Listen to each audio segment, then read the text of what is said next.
Bonjour à toutes et à tous. Aujourd'hui, je vais vous montrer comment activer les Autodesk Docs qui sont livrés avec l'AEC Collection. Et après, comment avoir un environnement commun tant sur l'ordinateur, un accès web, qu'avec une tablette ou un téléphone. Donc, avec votre mot d'administrateur, il faut vous loguer à votre compte. D'accord. Donc, pour vérifier, en fait, ce qu'il faut, c'est aller, par exemple, dans Produits et services. Et ici, si par exemple vous regardez par utilisateur, vous voyez que je suis bien l'administrateur principal. Et donc, une fois qu'on a fait ça, on va sur mise à jour et produits. On va venir ici voir l'AEC collection ou Docs pour l'AEC collection. On fait accès. Parfois, il faut aller sur AEC collection, aller sur tous les éléments inclus et après vous retrouvez Autodesk Docs. Voilà, vous descendez et il y a Docs for AEC collection. Exactement. Et vous faites accéder maintenant. Donc là, vous allez créer votre compte. Donc le mieux, c'est de mettre un nom générique qui correspond au hub, donc à l'entreprise, donc le nom du bureau d'études en général. Et ensuite, vous allez choisir si c'est hébergé en Europe ou aux États-Unis. Donc ici, on va choisir Europe. Et donc, vous créez votre hub, qui est le hub pour tout le bureau d'études. Donc, ensuite, en tant qu'admin du compte, vous avez un email pour activer, ou bien vous activer. Et à partir de là, en fait, vous pouvez créer un projet. Je vais créer un projet, donc je vais faire ajouter, que je vais appeler test par exemple. Et après, il y a pas mal d'éléments à remplir, hein. Vous pouvez mettre une petite image pour reconnaître plus facilement les éléments, dire quel type de projet c'est, quel type de construction, l'adresse. L'adresse, ça peut être important parce que ça peut se connecter à des types de bases météo pour savoir en fait quand il y a eu des intempéries ou des choses comme ça. D'accord, la valeur estimée du projet, le type de contrat, date de début, date de fin. Tout ça, ça se renseigne. Et la langue, d'accord, on va peut-être passer en français pour la langue et l'horaire du projet. Et ensuite, on crée le projet.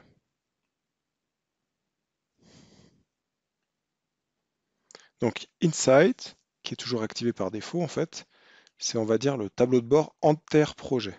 D'accord. Donc là, maintenant, on va créer un nouveau projet, mais vu qu'on n'a pas créé encore de gabarit, on va le créer sans gabarit. D'accord, on aurait pu déjà avoir un gabarit si c'était le second ou je sais pas, il y a APS, APD, voilà. On retrouve des éléments de la loi MOP ou autre. Mais là, voilà, on n'a pas du tout de gabarit. Donc après, je vais aller dans mon home, l'élément de démarrage. Et donc là, vous voyez, plan, c'est plutôt ce qui est utilisé sur chantier. Nous, on va plutôt utiliser fichier de projet en tant que bureau d'études. Et du coup, dans fichier de projet, on va venir créer ici un répertoire qu'on va appeler test, on aurait pu appeler APS, APD, voilà, des choses comme ça, ou structure, méthode, etc. Voilà. Donc vous avez toute l'arborescence. Et basé sur ces éléments, après, on va charger des fichiers. Donc on peut les charger soit avec le bouton charger, soit directement en faisant un glisser-déposer depuis l'explorateur. On verra après qu'on peut aussi installer un client Autodesk Docs qui fait un disque dur virtuel directement vers ça. C'est aussi pratique.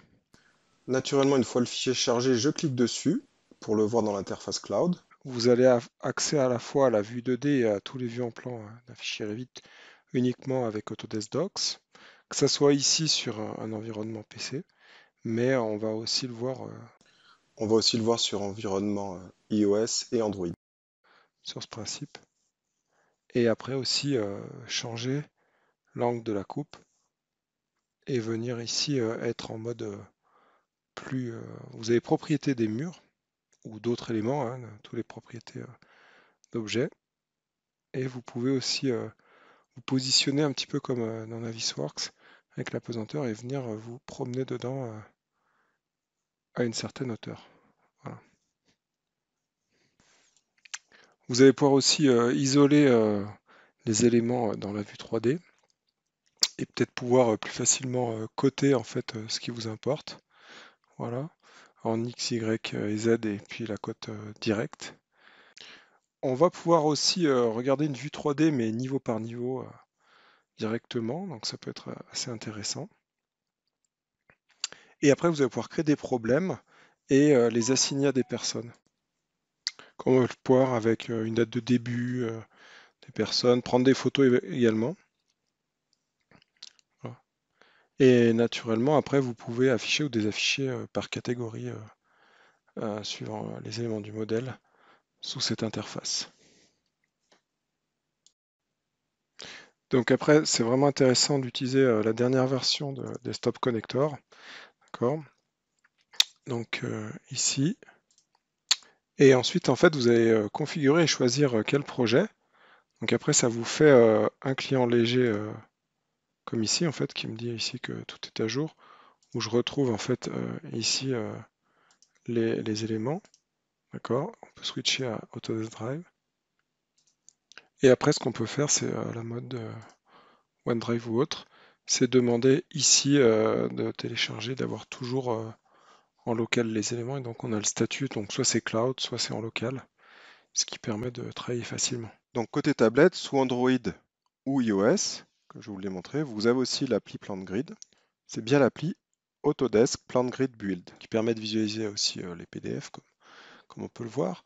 Mais forcément, les fichiers Revit, à peu près tous les fichiers, aussi Word, etc. Excel, tout ce qui est assez classique, les formats de mécanique, que ce soit les nôtres ou ceux d'autres éditeurs. Et l'avantage, c'est que vous avez accès aux propriétés des éléments, comme vous pouvez le voir à l'écran, sur les fichiers Revit ou IFC, ce qui peut être quand même assez pratique. Et puis, vous pouvez coter facilement. Vous voyez, ça fait un petit zoom pour savoir d'où à où vous voulez coter. Voilà. Et après, vous pouvez enlever le masquage. Et puis, vous pouvez aussi demander à voir par propriété, navigateur de modèle, ou voir les vues, par exemple les vues en plan du premier étage, etc.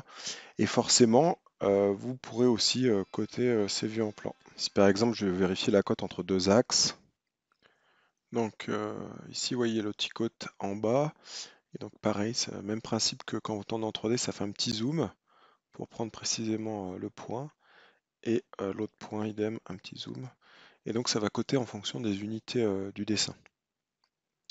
Voilà, ici on va pouvoir faire aussi une coupe du modèle 3D. Vous voyez, choisir la coupe. Donc on voit il y a l'essence des flèches. Et puis après, on peut ici comme ça prolonger. Naturellement, en fonction du temps, si on le laisse reposer, en fait, il y a tous les détails qui se rechargent après, comme on peut le voir. Voilà.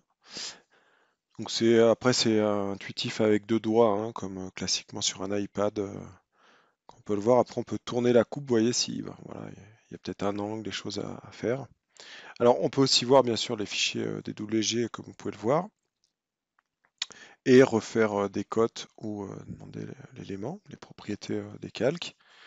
Mais c'est vrai que pour les fichiers AutoCAD, c'est quand même mieux AutoCAD. Donc ce qu'il faut, c'est se connecter bien sûr à Autodesk Docs. Et une fois que vous êtes connecté à Autodesk Docs, vous voyez ici, bah, vous avez accès en fait à toutes les fonctionnalités d'AutoCAD, on va dire sur tablette, AutoCAD web. Vous pouvez faire des traits, remettre des cotes, faire des annotations, mesurer, vous voyez les mesures rapides qui sont quand même assez pratiques hein, pour vérifier une pièce de cote. Et puis, par exemple, faire une remarque, mettre une annotation, on va dire classiquement, et ainsi éditer le plan. On retrouve le même principe, bien sûr, sur téléphone, ici Android, vous voyez, avec les coupes, les éléments. Donc ici sous environnement Android, mais on retrouve aussi sous environnement iOS. Et on retrouve aussi sur, bien sûr, sur téléphone, AutoCAD, donc sur ici Android, où on peut annoter aussi à la main comme un petit stylet, donc soit avec un stylet, soit à la main, ce qui est vraiment pratique et on retrouve les mêmes types de cotes, etc. Merci.